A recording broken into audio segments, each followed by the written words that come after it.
Escucha nuestra petición cantada hoy, Señor. Escúchala. Recíbela, Señor. Padre, quiero darte gracias, muchas gracias este día. Gracias por esta reunión. Porque estamos aquí, en este templo, en esta casa de Dios, por tu voluntad, por tu misericordia. Gracias, Señor, porque tú estás alrededor de tu iglesia. Estás con muros y antemuros, cubriendo y protegiendo tu iglesia. Hoy me uno a este pueblo para agradecer las múltiples bendiciones que das para tu iglesia, para el Centro Evangelístico Peniel. Hay palabras, se acaban las palabras para expresarlo de la mejor manera. Simplemente, sencillamente, desde nuestro corazón, levanta tus manos, desde nuestro corazón,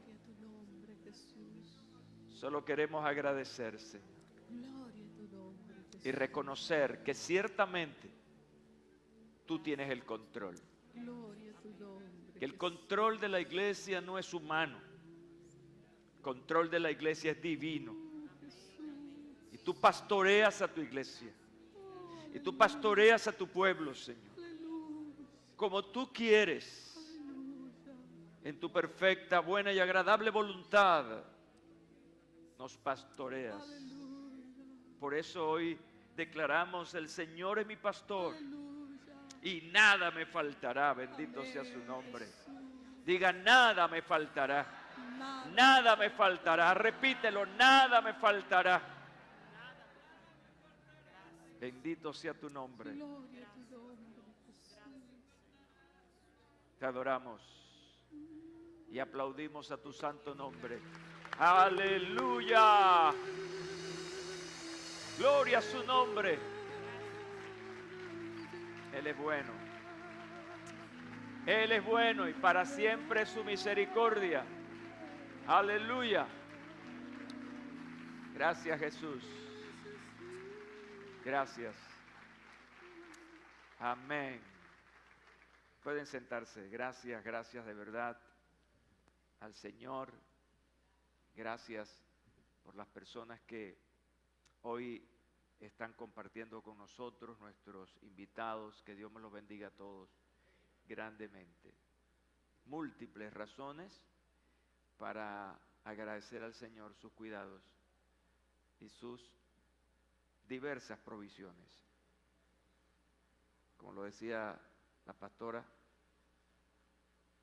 el día viernes, mientras estábamos aquí disfrutando de la palabra, de ese ambiente maravilloso que nos dio el Señor durante el Congreso, probablemente ustedes se dieron cuenta que entraba y salía, pero en ese preciso momento estamos viviendo una situación sumamente crítica, difícil,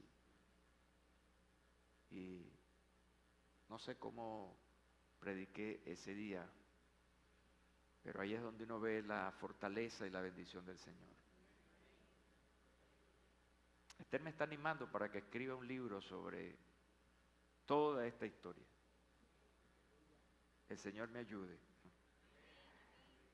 Pero hay tantas cosas que en este momento no podemos decir. Pero llegará el momento en que con detalles nos vamos a enterar de las obras maravillosas del Señor. Veremos una historia de intervención divina, haciendo cosas extraordinarias.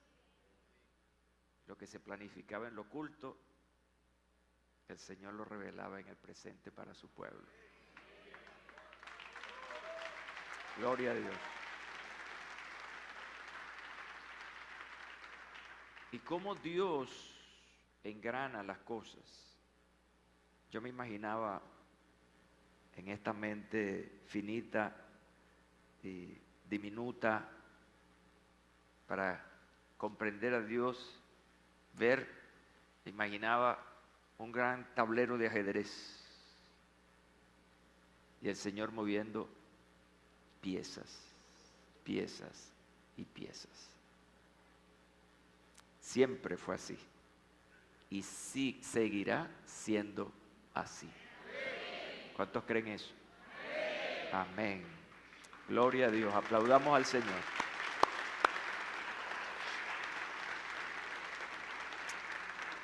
¿Qué debemos hacer? No bajar la guardia. Estar orando y pendiente de toda esta situación, de esta gran batalla legal que venimos peleando desde el 2018. Ahí. Y Dios nos ha dado victorias. Y de agradecer al Señor por nuestro congreso, el cual se desarrolló bien para la gloria del Señor. Felicito a todos los epistas que aprovecharon la bendición y lamento por aquellos que no la vivieron.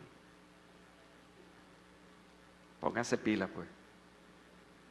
El agua, escucha este dicho, el agua no siempre va a estar cerca. Interprételo. El agua no siempre va a estar cerca. Cómo la multiplicación, ya estamos cerrando esto, cómo la multiplicación te ayuda a crecer. Es una cosa así como media loca, ¿no? Porque estamos hablando de multiplicación y crecimiento. Pero la multiplicación viene. ¿Cómo esa multiplicación puede tener un efecto sobre tu vida en aprender, en desarrollarte? Y yo quiero esta mañana iniciar esta conferencia con algo que leí de un tal, es un apellido raro, este es su nombre, Justin Burkholder, en un blog que conseguí por allí, titulado ¿Cómo ocurre el crecimiento de la iglesia? Así lo tituló el autor. Y lo que extraje de allí dice lo siguiente: el enfoque principal en cuanto al crecimiento de la iglesia en el Nuevo Testamento no es tanto el aumento de la cantidad de personas. Algo hablaba yo en el Congreso sobre esto. Cuando hablamos de crecimiento y multiplicación, las mentes nuestras y de muchos colegas se va ¿hacia dónde? Hacia los números, a multitudes. Pero dice este autor, sino en el tipo de persona en que los miembros de la iglesia se están convirtiendo. ¿Cómo viene la gente a la iglesia y en qué se convierte? ¿En repetidores de la vieja naturaleza? O, como dice el apóstol Pablo, las cosas viejas pasaron y aquí todas son hechas nuevas. Así que pueden haber repetidores. Hay gente que sigue repitiendo su conducta carnal aún en la iglesia, siendo llamado por el Señor. Pero en esta mañana podemos aplaudir a los que han sido transformados y están viviendo una vida santa que glorifique al nombre del Señor. Ese es el verdadero objetivo. Bendito sea el nombre del Señor. Y cierro con esto de este autor. En otras palabras, el crecimiento de la iglesia se ve a la medida que los miembros se parecen más y más a Cristo. Interesante, ¿verdad? Esto me parece bíblicamente correcto, por eso lo tomé para abrir esta conversación del día de hoy.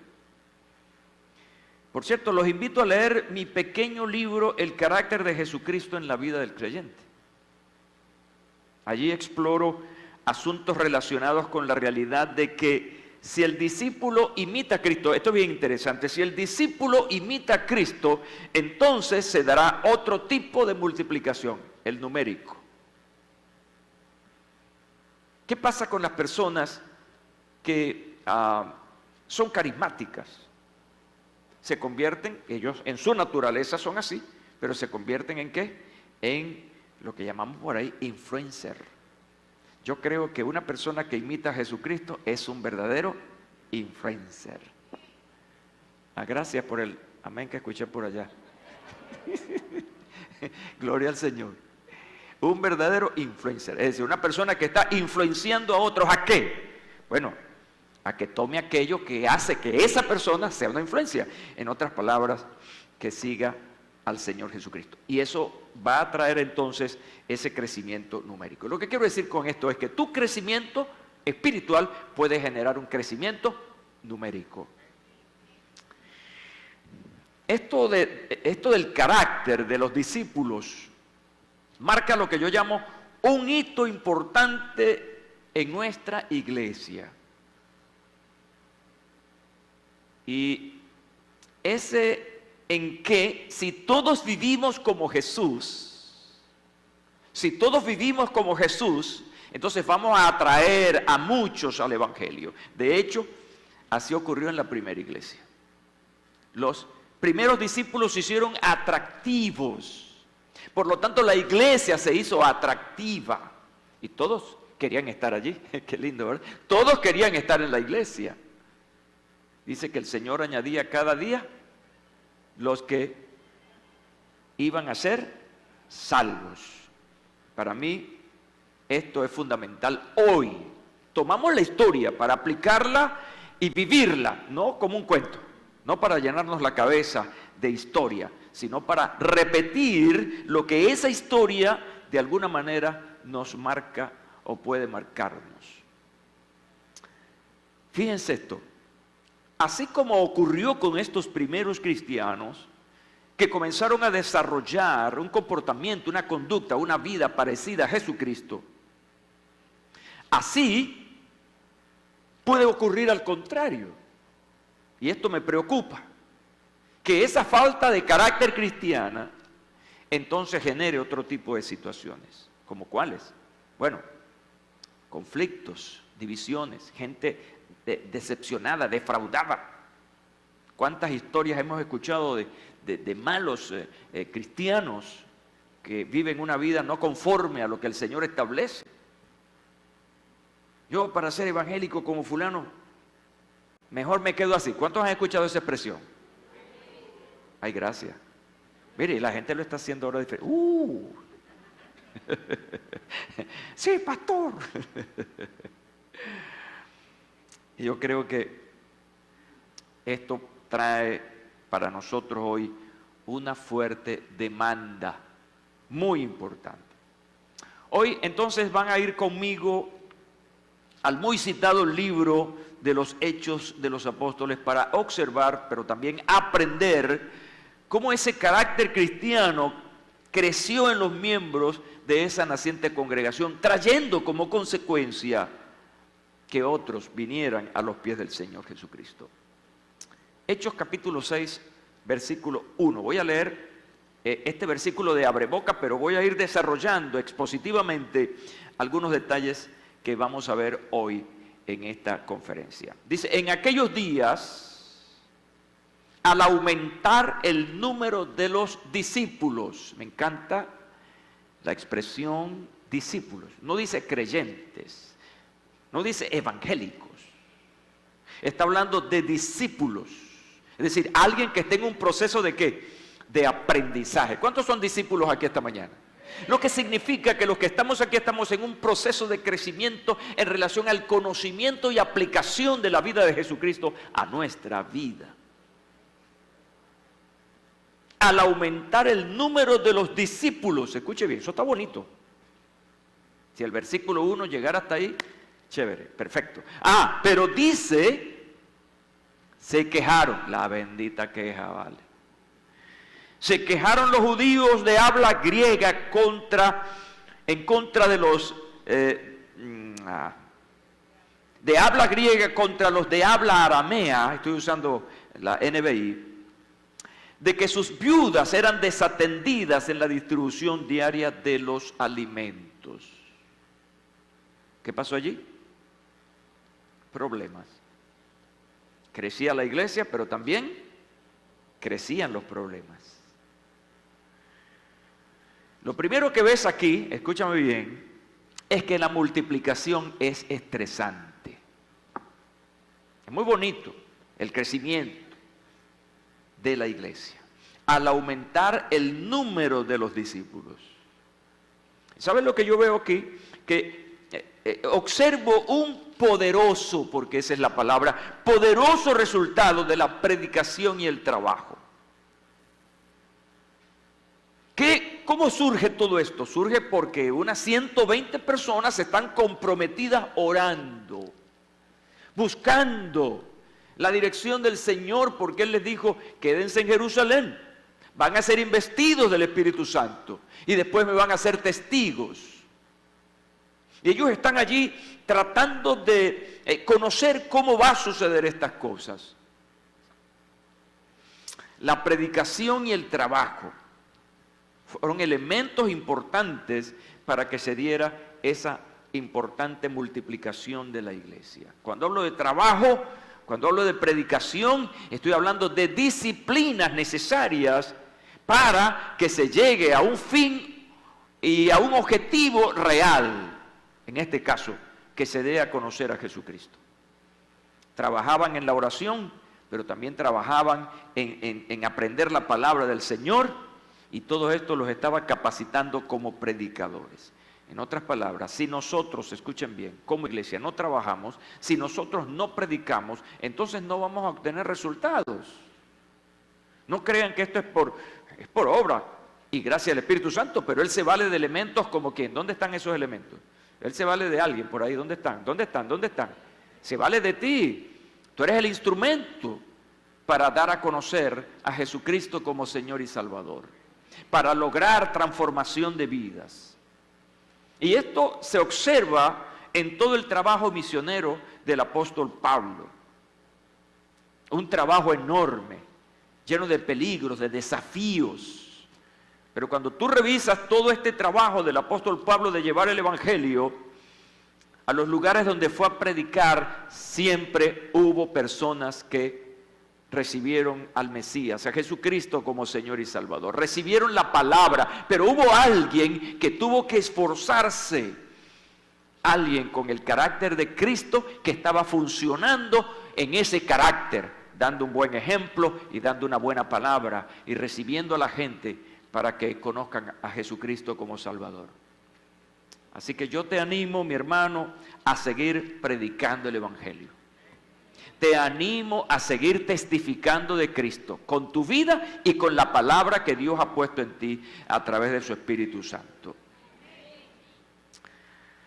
Pero dentro de este escenario aparece entonces la queja.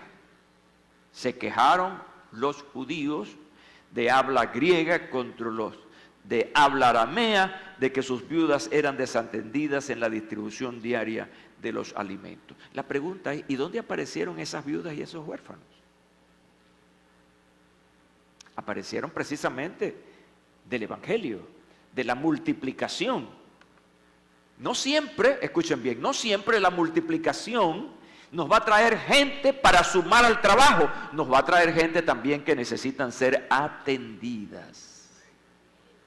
Este es el concepto social de la iglesia. La iglesia está llamada a atender a los más necesitados, a los vulnerables. Y fíjense que en esta primera historia ya estaban los vulnerables, los necesitados, que necesitaban en este caso ser atendidos, ser ministrados, bendito sea el nombre del Señor.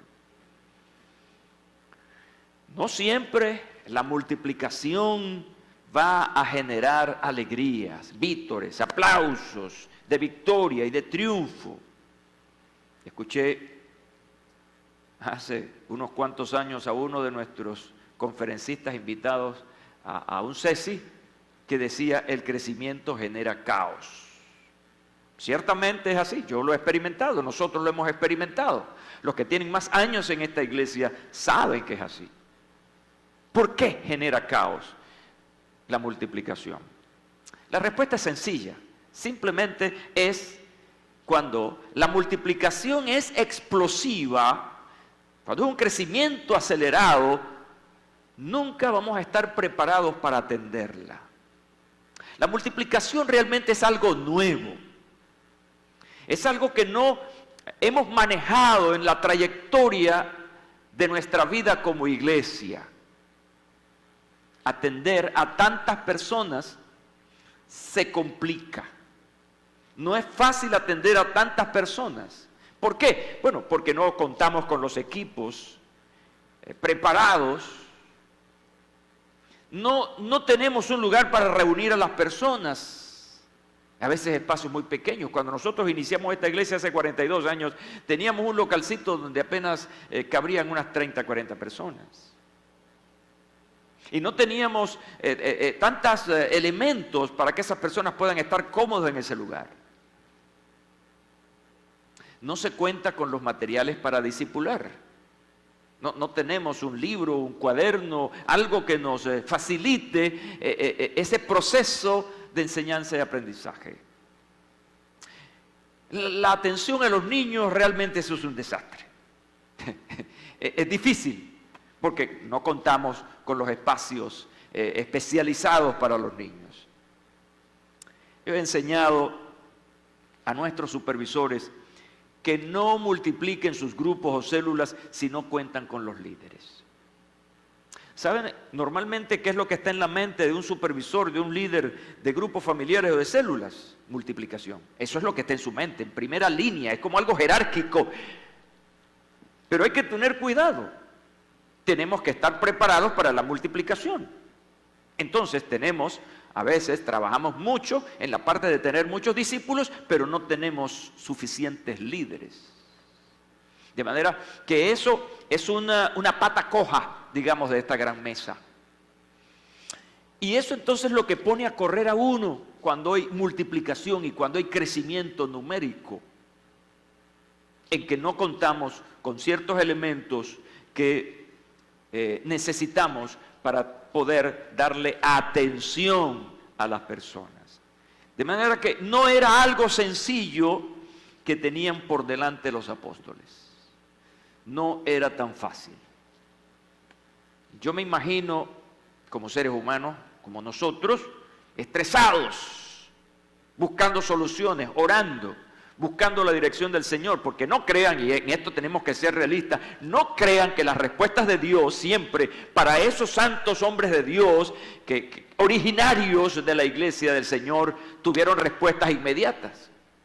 Siempre. No siempre fue así. Y cuando tenemos procesos de crecimiento, procesos de multiplicación y no hayamos qué hacer, queremos respuestas, soluciones inmediatas y no siempre va a ser así. Pregúnteme por qué, pastor. Porque Dios está trabajando en nuestro carácter. Dios está trabajando en cómo nosotros podemos controlar nuestras emociones, controlar nuestras ideas personales. Y podemos fracasar, y Dios lo permite para que aprendamos y podamos generar la experiencia necesaria para poder avanzar al nuevo nivel. Y eso lo hemos vivido nosotros. ¿Cuántos errores cometimos y seguimos cometiendo? Pero Dios está trabajando. Escucha bien esto, mientras tú fracasas, Dios está trabajando en tu carácter, en tu manera de percibir las cosas, en enseñarnos a depender de Él. Bendito sea el nombre del Señor. Cuando no tenemos respuesta inmediata frente a una situación, entonces nosotros tomamos la iniciativa. Y ahí es donde Dios quiere que tú pongas freno y esperes, porque su voluntad es buena, agradable y perfecta. Aleluya. Lo segundo que ves aquí es que la solución a esta situación se debe manejar desde la autoridad. Y esto es un problema que manejamos en la iglesia. Y cuando hablo de la iglesia estoy hablando de la generalidad. El problema de la autoridad. ¿Cómo manejamos nosotros la autoridad? Y cuando hablo de eso me estoy refiriendo a la sujeción, al respeto a las personas que están delante de nosotros, que por cierto tienen una grandísima responsabilidad. Ser un líder no es fácil, porque eso va a depender de cómo nos percibe la gente como líderes. Y mucha gente percibe a sus líderes como alguien, como un superhombre, una supermujer, que tiene todas las respuestas y que todo lo puede hacer. La noticia de hoy es que no es así. Los líderes, cualquier líder, en cualquier área, en lo político, en lo social, en lo religioso, son seres humanos. Y como tal se equivocan. Por lo tanto, a un buen líder, a un líder calificado, lo que debemos darle es apoyo, es ánimo para que siga adelante. Y evitar las quejas. ¿Qué fue lo que pasó allí? Las quejas. ¿Y contra quién se quejaban? Pero contra los que administraban. ¿Están conmigo y aquí? Estos apóstoles no sé qué tamaño son, porque mira cómo estamos en esta situación. Hay buenos y malos líderes. Si usted percibe a un líder como bueno, como una persona responsable de Dios, mira, respétalo, apóyalo. Y aquel que no está manejando las cosas como es, acércate y dile, hermano, mira, vamos a hacer esto, cuenta con mi apoyo para mejorar esta situación. Y evitemos ese dedo señalador y usemos nuestras palabras para bendecir, para mejorar. Si el líder mejora, mejora todo.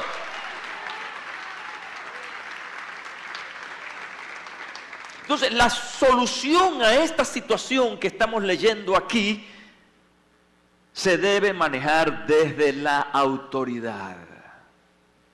Ustedes han escuchado ese dicho que dice, muchos caciques y pocos indios, es la cosa. O sea, todo el mundo manda. Y cuando esas cosas ocurren, la cosa se pone complicada. Hay confusión. Entonces vamos a irnos a la autoridad. Miren lo que dice el versículo 2. Así que los 12 reunieron, son los apóstoles, a toda la comunidad de discípulos y les dijeron, no está bien que nosotros los apóstoles descuidemos el ministerio de la palabra de Dios para servir a las mesas. Esta fue la sugerencia, que desde la autoridad, escuchen bien, desde la autoridad, ¿quiénes llamaron a la reunión? Los 12. ¿Quiénes expresaron sus ideas a la comunidad? Los 12, es decir, la autoridad. La iglesia en su inicio, esta primigenia iglesia de Jerusalén, comienza bajo un gobierno apostólico, una junta, un presbiterio, un grupo de personas quienes tenían la autoridad para llevar adelante la iglesia. Quiero que escribas estas notas de una idea, de un pensamiento que se me origina con todo esto. El caos en la congregación se resuelve con organización. Y esto aplica a todo, pero lo estoy aplicando muy directamente a la iglesia. El caos en la congregación se resuelve con organización. Y eso puede aplicarse ¿a qué? A tu negocio. Tienes un caos, tienes un problema, un conflicto en tu negocio, en tu empresa. Tienes que organizarte. Y aquí voy a meter esta cuña. Uno de los grandes problemas de los emprendedores, tienen la pasión, tienen las ideas, pero falta organización. Y por eso muchos emprendimientos no fructifican, se quedan en la carretera. La palabra organización es una palabra muy linda, es poner cada cosa en su lugar. Les voy a dar un dato, a mí me gusta fregar los platos, ¿cómo los llaman ustedes? Los corotos. Para mí eso es desestresante, ¿saben? Hombres, ¿a cuánto les gusta aquí hacer este oficio en la casa? Mira, eso de que macho que se respeta no lava plato. Mira, a mí me encanta. Primero me desestresa, pero ¿saben qué aprovecho yo? La organización. Aquí van los platos, aquí van los tenedores, aquí van los cubiertos, aquí va esto. Y me encanta hacer ese jueguito, porque mi mente es así. Trato de poner las cosas en su lugar. Eso es organización. ¿Y por qué hay tantos problemas en la casa, en la empresa, en las iglesias? ¿Por qué? Porque falta organización, falta orden. Y no me van a decir, eso lo hace el Espíritu Santo. No, el Espíritu Santo debe meterte en la cabeza que tienes que organizarte. Si quieres resolver cosas, tienes que organizarte. No, que la Biblia no dice, estás equivocado. Léase el primer capítulo y segundo capítulo del libro de Génesis. Organización, tú ves allí una organización, un plan para cada día. Y mira las estrategias de Dios que le daba a sus grandes hombres. haz esto, haz lo otro, paso a paso. Y así se va desarrollando el asunto. Es sencillo, lo tenemos en la Biblia, la palabra de Dios. Ahora, esa organización, ¿desde dónde debe partir? Desde la autoridad. Y si no parte desde la autoridad, ya hay desorden. No hay organización. Porque se han establecido esas autoridades para esos fines. Así entonces, como dice el pasaje, los apóstoles, o en este caso, en esta traducción, los 12, como autoridad de la congregación, toman la palabra para organizar cada cosa en su lugar. De esto podemos encontrar ejemplos importantes en la iglesia neotestamentaria. Hay muchos ejemplos. Cuando se presentó, por ejemplo, la diatriba acerca del liderazgo en Corinto, en esa iglesia, donde había una clarísima división, y la división era razonada por los miembros de la iglesia de quién de esos líderes que estaban ahí era el que iba a mandar. Y ya ahí hay un problema. Había un desorden entre la congregación, no entre los líderes, entre la congregación, porque era la congregación la que estaba diciendo, a mí me gusta fulano, a mí me gusta, y cada quien está buscando a su candidato. Hablando de candidatos, ¿no? Y voy a ser textual. Pablo da orientaciones. ¿Quién da la orientación? La autoridad. El apóstol Pablo responde a esa información que le ha llegado de la iglesia en Corinto, entonces está respondiendo con una carta para poner ¿qué? Orden, para organizar a la iglesia. Yo, fíjense cómo comienza en primera persona, yo, hermanos, no pude dirigirme a ustedes como espirituales, sino como a inmaduros, carácter. Una congregación con problemas de falta de carácter. Me dirigí a ustedes como niños en Cristo. Les di leche porque no podían asimilar alimento sólido. No pueden todavía, pues aún son inmaduros. Mientras haya entre ustedes celos y contiendas, ¿no serán inmaduros? ¿Acaso no se están comportando según criterios meramente humanos? Mira, escucha bien, ubiquémonos aquí. Celos y contiendas, ¿qué es lo que nos dice? Una persona, una iglesia, un grupo, lo que sea, donde se manejan los celos y las contiendas, eso nos está dando un mensaje. Ahí hay falta de madurez. Ahí hay problemas que carecen de un carácter centrado en Jesucristo.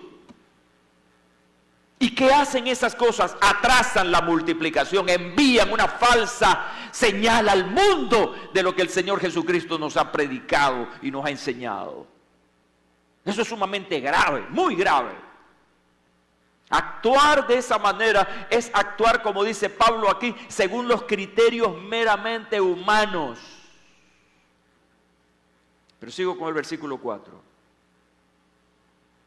¿Por qué los está calificando de esa manera? Cuando uno afirma, dice Pablo, yo sigo a Pablo, y otro, yo sigo a Apolos. ¿No es porque están actuando con criterios humanos? Después de todo, ¿qué es Apolos? ¿Y qué es Pablo? Nada más que servidores por medio de los cuales ustedes llegaron a creer, según lo que el Señor le asignó a cada uno. Versículo 6 del capítulo 3 dice entonces, y aquí hay orden, mire el orden. Yo sembré, Apolos regó, pero Dios ha dado el crecimiento. Y si no lo entendían, si no lo comprendían, entonces él pasa a desgranar y a explicar qué quiere decir él cuando escribió esto. Así que no cuenta ni el que siembra ni el que riega, sino solo Dios quien es el que hace el crecer. La multiplicación viene desde la mente de Dios, de la inspiración de Dios para su pueblo.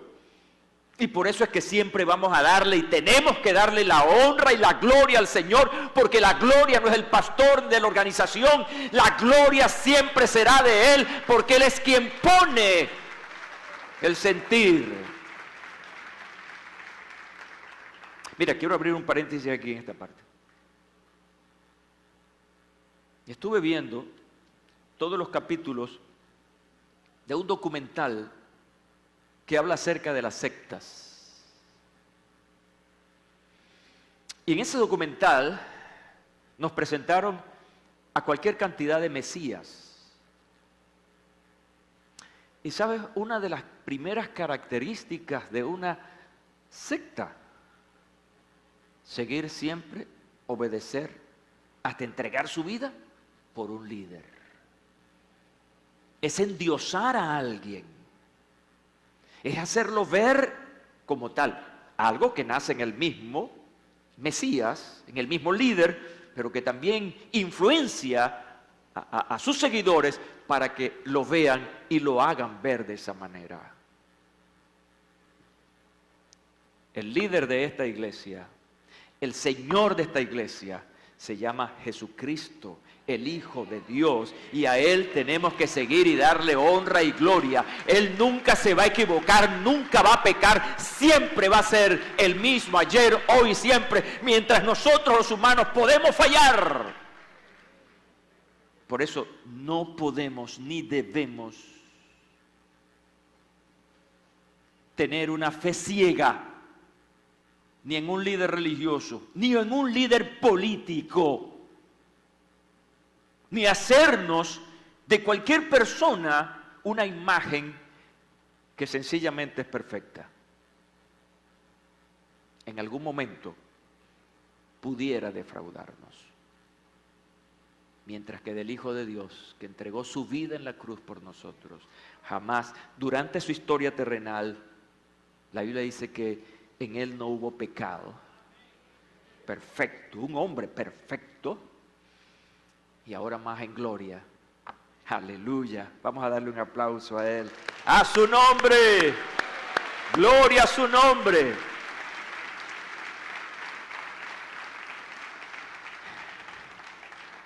Y continúa el apóstol tratando de explicar eso. Yo sembré, Apolo regó, pero Dios ha dado el crecimiento. Y dice, el que siembra y el que riega están al mismo nivel, aunque cada uno será recompensado según su propio trabajo.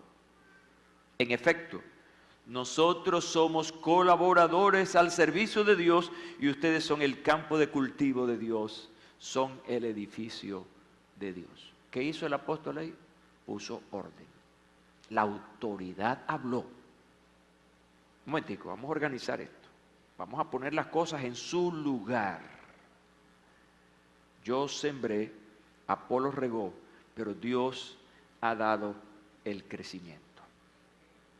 Aquí, en este pasaje, en estas breves palabras, existe una organización de funciones, roles. Todo esto ante la gran inmadurez de los hermanos corintios. ¿Qué les parece? Así que alguien centrado, maduro, alguien intencionalmente con el carácter de Jesucristo, viene y organiza, confrontando la inmadurez de un pueblo. No es fácil estar frente a un pueblo. Pregúntenle a Moisés si era fácil eso.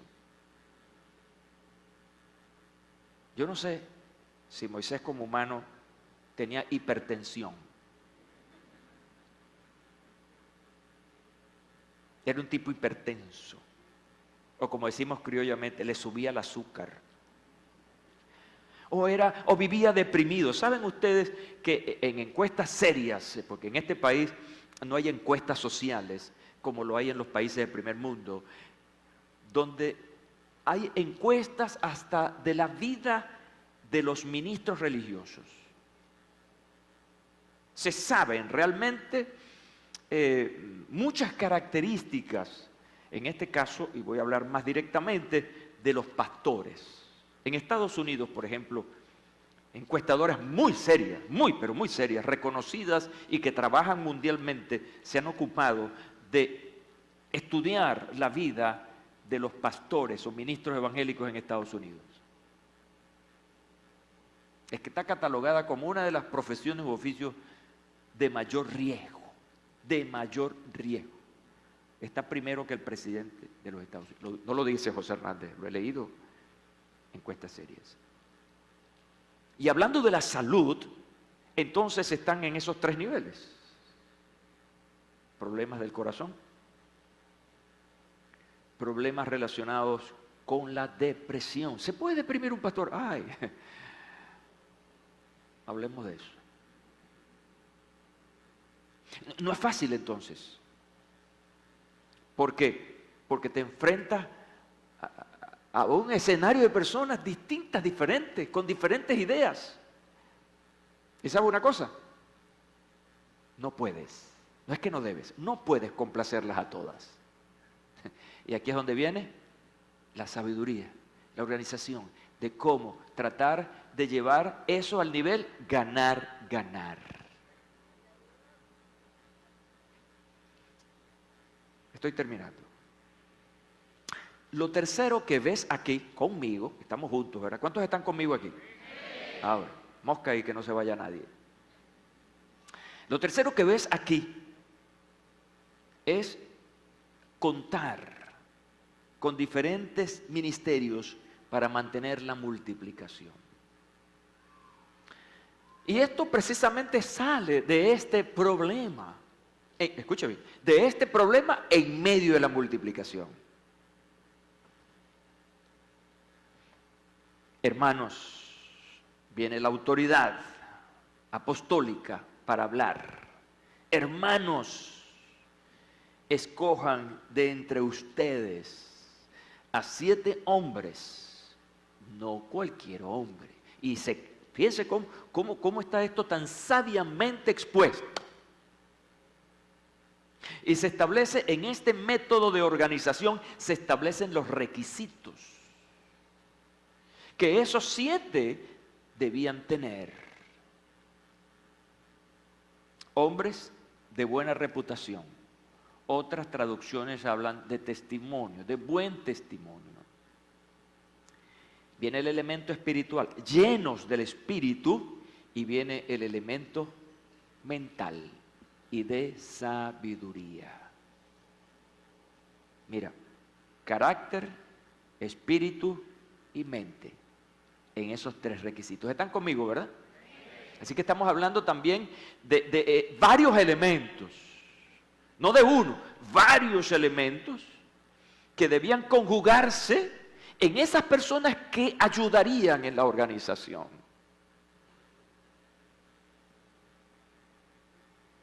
Y dice entonces, para encargarles. Eso es otra autoridad, pero es una autoridad delegada. ¿Están conmigo esta mañana? Así que la autoridad principal delante de Dios eran los apóstoles, pero ellos estaban en capacidad de delegar autoridad sobre otros. Encarguemos esta responsabilidad. Qué clarísimo. Así nosotros nos dedicaremos de lleno a la oración y al ministerio de la palabra. Me encanta este versículo porque aquí pudiéramos pasar mucho hablando de cada detalle, cada palabra incluso sobresaliente de este pasaje.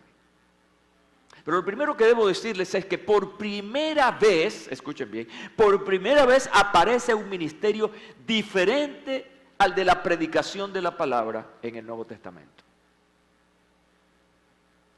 ¿Cuál era el ministerio sobresaliente? La predicación. ¿Que era guiada por quién? Por los apóstoles. De manera pues que aquí hay una multiplicación. Se multiplican las responsabilidades, como dice el pasaje. Se multiplican los roles para que a su vez la iglesia pudiera mantener una multiplicación estable, constante. Ahora, esta responsabilidad va sobre personas, sobre seres humanos, como todos los que estamos aquí.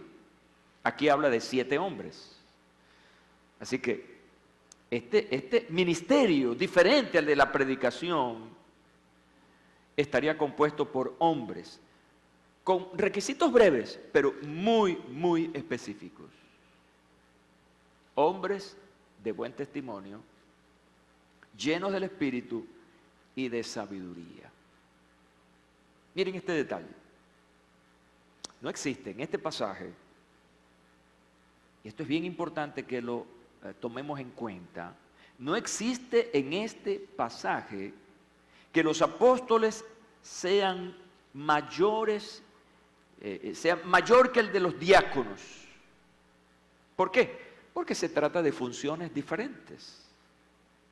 Así que una cosa iban a hacer los apóstoles y otra cosa iban a hacer los diáconos.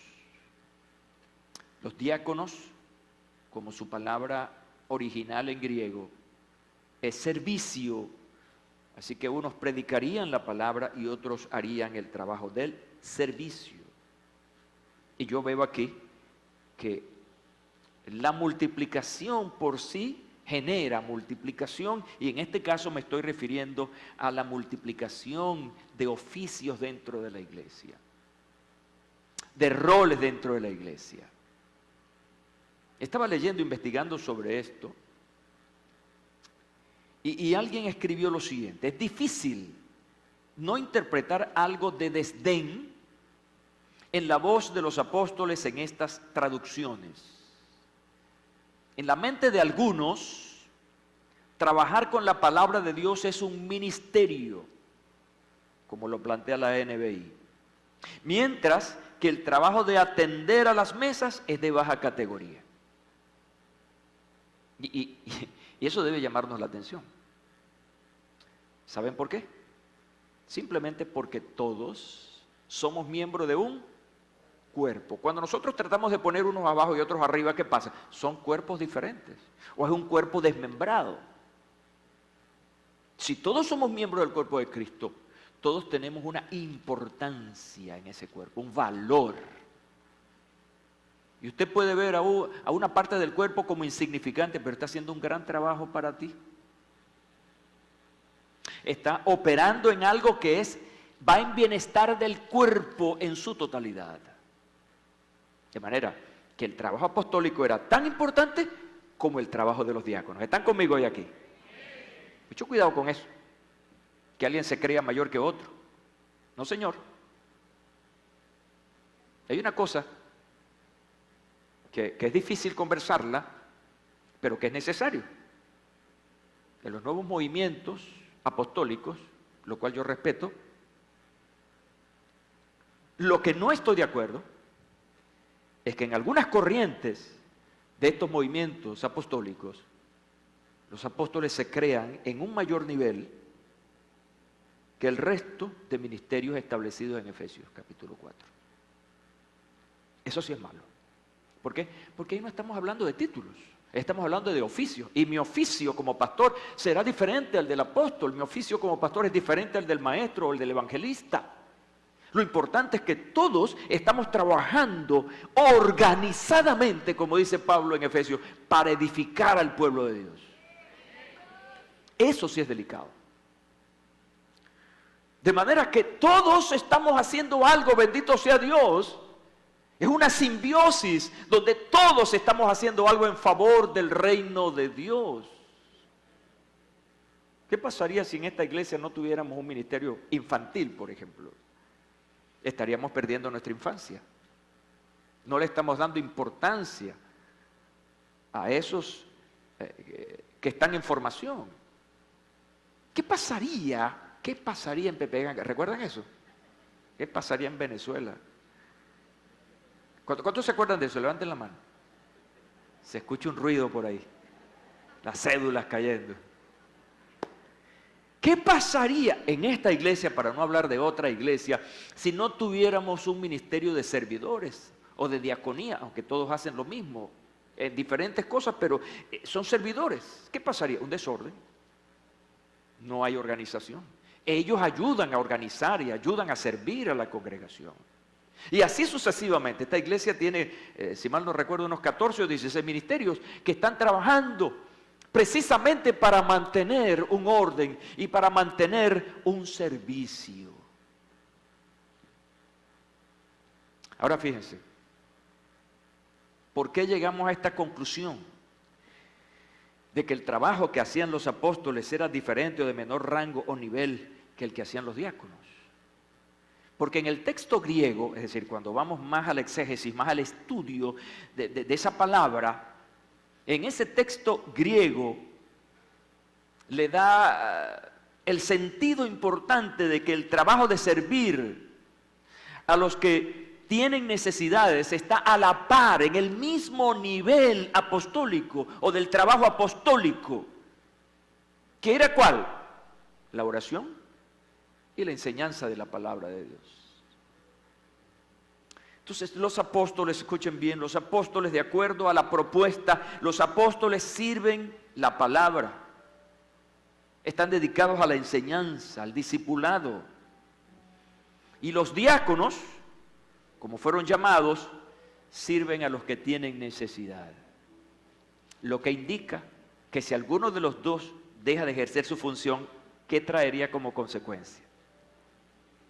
Desbalance, una falta de organización, una falta de sentido hacia donde el Señor nos quiere llevar. Y esta mañana yo quiero, según la palabra, ratificar la importancia de cada ministerio en esta iglesia. Nadie es mayor que otros. Todos estamos contribuyendo al reino de Dios, a que las cosas dentro del orden que Dios ha establecido se cumplan. Quiero que vean conmigo lo que yo llamaría la mejor conclusión a esto, registrada por resultados. Hechos capítulo 6, versículo 7. El resultado está allí, claro, en esa imagen que me la van a poner en algún momento. Y la palabra de Dios se difundía. ¿Qué significa eso? Difundir. Se amplificaba, se ampliaba, llegaba a diferentes lugares. El número de los discípulos aumentaba, multiplicación, considerablemente en Jerusalén. E incluso muchos de los sacerdotes obedecían a la fe. ¿Qué les parece eso? Un extraordinario resultado. Ahora, pregúnteme, pastor, ¿a qué se debió ese resultado? A todo lo que hemos predicado. Organización. De cómo ese trabajo nunca decayó. ¿Cuál trabajo? El de la enseñanza y la oración. A que a partir de ese momento la iglesia tuvo una mejor organización. ¿Qué cosas actuaron allí o interactuaron? Lo espiritual, la oración y la palabra. ¿Y qué otro tema? Atención a las personas, servicio a las personas. Y eso nos lleva a que si queremos tener resultados en nuestra vida personal, tenemos que asumir lo espiritual, ¿ya? Pero también tenemos que atender a nuestras ideas de cómo mejorar las cosas. Nos lleva a que una iglesia, un grupo, una familia que trabaja con estas características, obviamente va a tener aumento, crecimiento. Nosotros como iglesia tenemos un desafío hoy. Y esta mañana el Espíritu Santo, una vez más, nos está llamando a eso. Nos está llamando a que, si queremos que el reino de Dios se extienda, que muchas personas vengan al conocimiento del Evangelio, entonces tenemos que trabajar en esa dirección. ¿Están dispuestos? Si están dispuestos, pónganse de pie. Gloria a Dios para siempre. Aleluya. Qué bueno. Oh Señor, bendito sea tu nombre. Gracias, Espíritu Santo, por orientarnos con la palabra hoy, esta mañana. Gracias por enseñarnos, por recordarnos cosas que a lo mejor sabíamos, pero que esa persistencia tuya nos haga a nosotros también reaccionar. Que nosotros podamos cada día tener pendiente que hay autoridades que están dando orientaciones, que debemos sujetarnos, que esas orientaciones dadas por la autoridad son para el mejoramiento integral de la iglesia. Haznos sensibles a eso, Señor, este día. Haznos sensibles a eso. Y te damos gracias, Señor, y honra tu nombre por nuevamente advertirnos, guiarnos. Yo estoy contento de saber que tú estás guiando esta iglesia y estás guiando a cada persona que hace vida en esta iglesia. Señor, te adoro y te alabo por las multiplicadas bendiciones que tienes para nosotros.